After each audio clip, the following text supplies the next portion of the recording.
وضعیت در مرز افغانستان و پاکستان وخیم گزارش میشه. نزدیک به 700 خانوار آماده اخراج از پاکستان به سمت افغانستان هستند و در مرز به سر میبرند. دولت پاکستان قراره که نزدیک به 3 میلیون مهاجر افغان را از پاکستان اخراج بکنه که یک معضل میتونه در افغانستان به وجود بیاید، با توجه به اینکه مشکلات اقتصادی عدیده‌ای داره و دولت طالبان هم از سوی سازمان‌های بین‌المللی و همچنین کشورهای بین‌المللی به رسمیت شناخته نمیشه و کمک‌ها هم نسبت به گذشته کاهش پیدا کرده. سازمان‌های بین‌المللی همچنین هشدار داده که فعالان زن و همچنین افرادی که با نیروهای خارجی در افغانستان کار کردند با اخراجشان از پاکستان ممکنه که جانشان به خطر بیفته. مسئله که پاکستان به آن توجه خاصی نشان نداده. دولت پاکستان میگه که مسائل امنیتی، اقتصادی و اجتماعی عامل تصمیم آنها برای اخراج پناهجویان است. در مسئله امنیتی پاکستان مدعی است که طالبان پاکستانی یا TTP که گاهن حملات انفجاری و انتحاری و حملات را علیه نیروهای امنیتی پاکستان انجام میده، در بین افغانها خانه امن درست کردن و در بین آنها پنهان می شود. در بعد اقتصادی نیز پاکستان مدعی است که وضعیت اقتصادی خوبی نداره و مهاجرین افغانستان فشار زیادی بر آنها تحمیل می کند.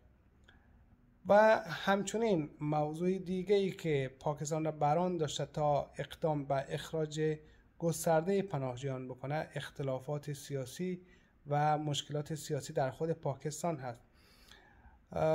در تظاهرات عمران خان علیه دولت پاکستان شمار زیادی از افغانها نیز نقش داشته و حضور داشتند و به همین دلیل دولت پاکستان را بران داشته تا که افغانها را مخصوصاً از اسلام آباد به صورت گسترده اخراج بکنه. حتی در بین اخراج شده ها افغانهایی هستند که دارای شناخت کارت پاکستانی هستند و بیش از 40 تا 50 سال در پاکستان زندگی کردند.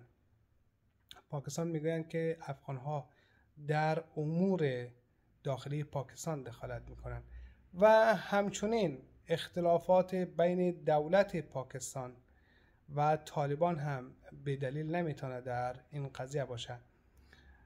پاکستان که انتظار داشت با روی کار آمدن طالبان آنها تبعیت و پیروی بیشتری از دولت پاکستان داشته باشه، این گونه نشده. مخصوصا در قسمت مقابله با مخالفان دولت پاکستان طالبان همکاری لازم را با اسلام آباد نداره و این مسئله باعث شده که چندین و چند بار مقامات پاکستانی با مقامات طالب صحبت بکنه و اما به نتیجه نرسیدن. طالبان افغانستان که خود را مدیون طالبان پاکستانی میدانند، در طول 20 سال گذشته میزبان طالبان افغانی بوده، طالبان پاکستانی میزبان طالبان افغانی بوده، حالا هم طالبان افغانستانی سعی کردند که به طالبان پاکستانی پناه بده.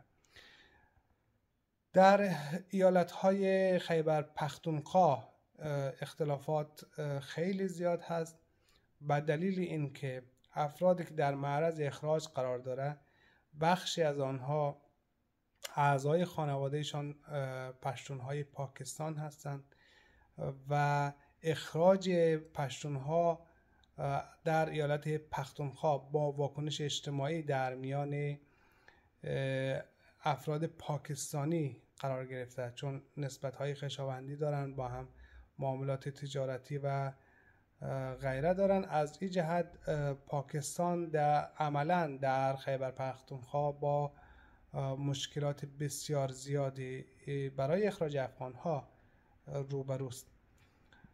در هر صورت پاکستان در تصمیم خودش قاطع هست و نهادهای بین‌المللی هم نتوانستن مانع اخراج گسترده افغانها شود.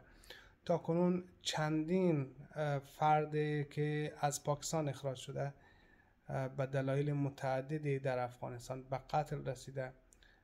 یک از دلایل همون اختلافاتی هست که طالبان با افراد فعال در عرصه حقوق بشر و همچنین کسانی که با نیروهای بین‌المللی همکاری داشتن آنها را مورد شناسایی قرار دادن و به قتل رساندن و این مسئله یک خطر بسیار بزرگ میتونه که برای جامعه مهاجر افغانستان باشه.